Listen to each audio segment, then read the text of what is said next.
विरल भट्ट हमारे साथ बने हुए हैं अभी क्वेरीज को आंसर करने के लिए। आप देख रहे हैं योर मनी। अगले व्यूअर से बात करते हैं। मोनू कुमार हरियाणा से हमारे साथ कनेक्टेड है सवाल पूछने के लिए। मोनू नमस्कार, बताइए क्या सवाल है आपका?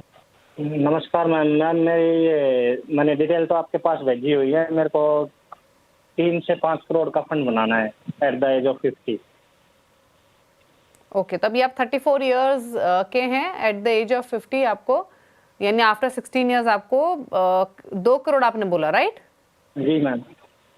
ओके, और आपने 11,700 की एसआईपी चल रही है, 2 लाख पोर्टफोलियो की वैल्यू है। तो 15 टू 20 इयर्स का एक मोटा मोटा मान लेते हैं इनका होराइजन।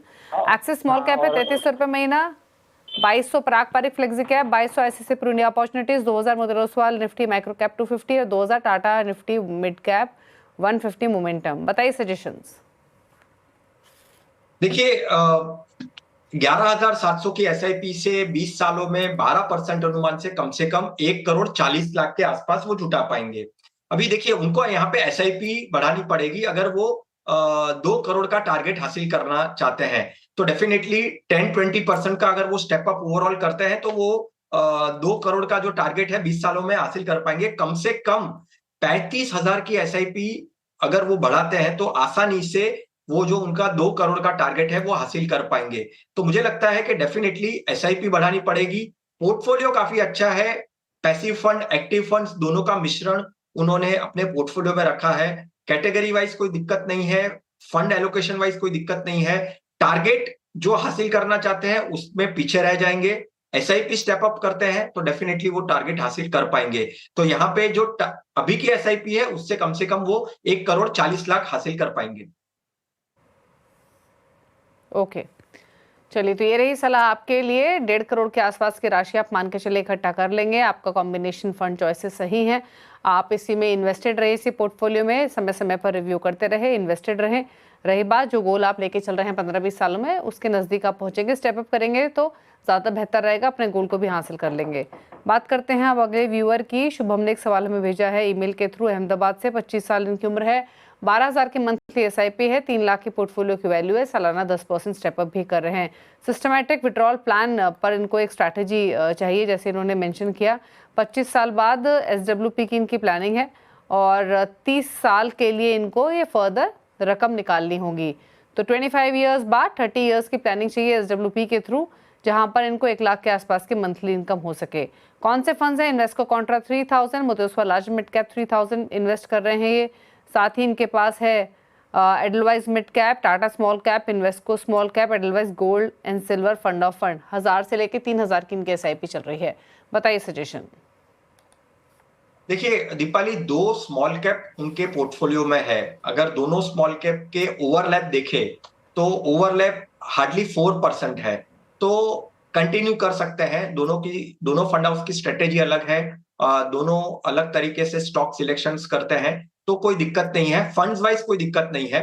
हाँ, मेरी ये रिक्वेस्ट जरूर रहेगी उनको कि आने वाले समय में अगर वो एसआईपी बढ़ाते हैं, स्टेप अप करते हैं और कोई पर्टिकुलर फंड को ऐड करना चाहते हैं तो फ्लेक्सी कैप या तो मल्टी कैप, ये जो 2 कैटेगरी है वो कैटेगरी को अपने पोर्टफोलियो में शामिल करने का सोच सकते हैं।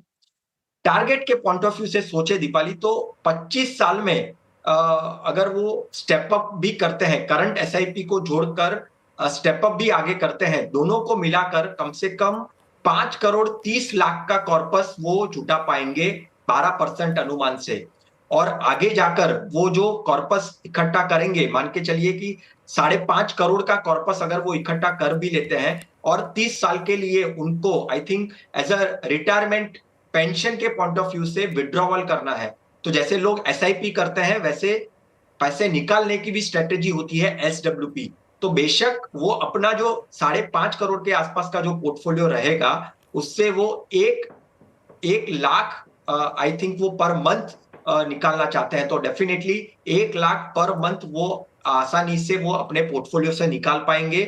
और इन्फ्लेशन के पॉइंट ऑफ व्यू से अगर देखें तो 1 लाख शायद से कम भी होंगे आने वाले समय में। तो अगर अभी उनके एक्सपेंसेस 50,000 है मान के चलिए, तो 1 लाख भी कम लगेंगे।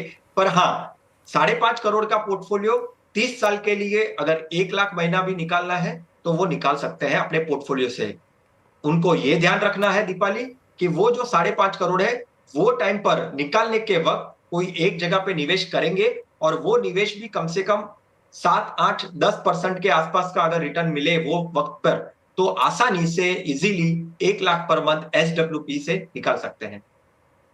ओके और अगर ये कोई एसआईपी इंक्रीज करना चाहें और एलोकेशन करना चाहें तो कुछ नेम्स आप सजेस्ट करेंगे फ्लेक्सी या मल्टी कैप कैटेगरी में? डेफिनेटली पराग परिक का जो फ्लेक्सी कैप फंड है वो देख सकते हैं फ्लेक्सी कैप कैटेगरी में, और डिपॉन का मल्टी कैप फंड जो है वो देख सकते हैं। अगर वो आगे स्टेप अप करते हैं या एसआईपी को ऐड करते हैं तो ये 2 फंड में से कोई भी एक या दोनों फंड्स वो ऐड कर सकते हैं। ओके चलिए विरल के टॉप 4 फंड से पूछ लेते हैं, बताइए विरल। देखिए ये जो टॉप 4 फंड मेरे चॉइस है, निवेशकों को अपना रिस्क प्रोफाइल, अपना टारगेट आसानी से समझकर फिर ही ये फंड्स में निवेश करने का सोच सकते हैं। आज के मार्केट के अनुरूप मेरे 4 टॉप 4 फंड जो है वो है व्हाइट ओक का मल्टी एसेट फंड, क्योंकि डिफरेंट एसेट में वो निवेश करता है। सिल्वर, गोल्ड, इक्विटी, डेट सारों का मिश्रण है, तो मल्टी एसेट एक काफी अच्छी कैटेगरी हो सकती है। मार्केट की वॉलेटिलिटी जारी है तो balance advantage fund hybrid category में ये दूसरा मेरा फंड का चॉइस है। आईसीआईसीआई का balance advantage fund, flexi cap category में एचडीएफसी का फ्लेक्सी कैप और बंधन का इनोवेशन फंड, डिफरेंट सेक्टर में डिफरेंट इनोवेटिव जो फ्यूचर कंपनीज है उसमें वो निवेश करता है। ओके चलिए तो White Oak multi asset, ICICI balanced advantage, HDFC flexi cap, Bandhan innovation fund, ये 4 फंड चॉइसेस आपको बताई गई हैं विरल की तरफ से पोर्टफोलियो कंपोजिशन के नजरिए से। थैंक यू विरल शो में आने के लिए और सभी क्वेरीज को आंसर करने के लिए। इसी के साथ योर मनी में तो इतना ही। ब्रेक के बाद भी खबरें जारी हैं। नमस्कार।